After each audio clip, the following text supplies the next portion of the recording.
La finance durable vise à servir le concept de développement durable, c'est-à-dire l'alliance de 3 éléments. 1. La croissance économique. 2. L'inclusion sociale. Et 3. La préservation de l'environnement.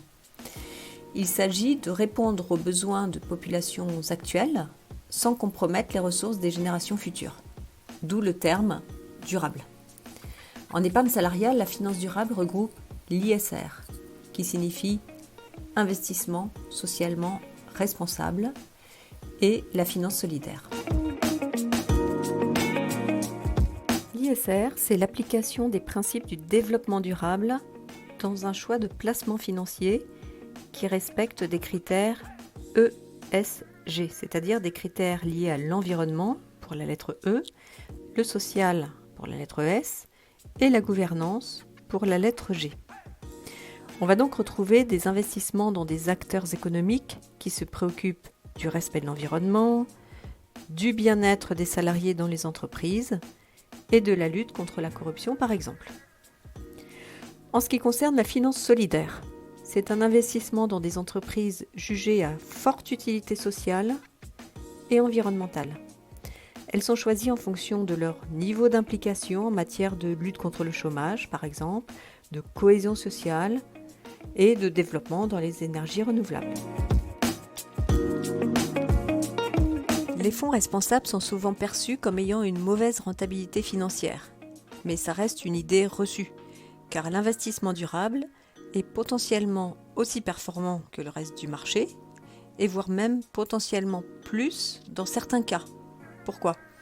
Eh bien, parce que la prise en compte des enjeux ESG, environnementaux, sociaux et de gouvernance, dans la sélection des actifs financiers, a au moins 2 avantages.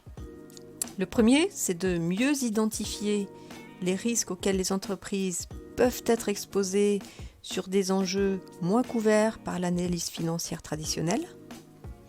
Et le deuxième avantage, eh bien, c'est d'identifier d'éventuelles opportunités d'investissement. Il existe plusieurs solutions pour aider les épargnants à distinguer facilement les fonds responsables. Par exemple, en France, il existe 2 labels d'État. Le premier, c'est le label ISR, qui a été créé par le ministère de l'Économie et des Finances et qui offre aux épargnants une meilleure lisibilité des produits financiers en distinguant ceux qui prennent en compte de manière significative les critères ESG dans leur analyse et leur sélection d'entreprises. Et le deuxième label, c'est le label Greenfin, qui a été créé par le ministère de la Transition écologique et solidaire et qui est dédié aux fonds qui financent la transition énergétique et écologique. Grâce au PE et au PERCOL, chaque épargnant peut donner une orientation durable à son épargne en réalisant des versements ou des arbitrages sur des placements ISR, investissements socialement responsables, qui sont identifiables sur le site groupama-es.fr, rubrique Tous nos fonds. Bien entendu, avant d'investir, il est nécessaire de s'assurer que les fonds choisis sont en accord avec la durée de placement et avec les objectifs de rendement potentiel souhaités.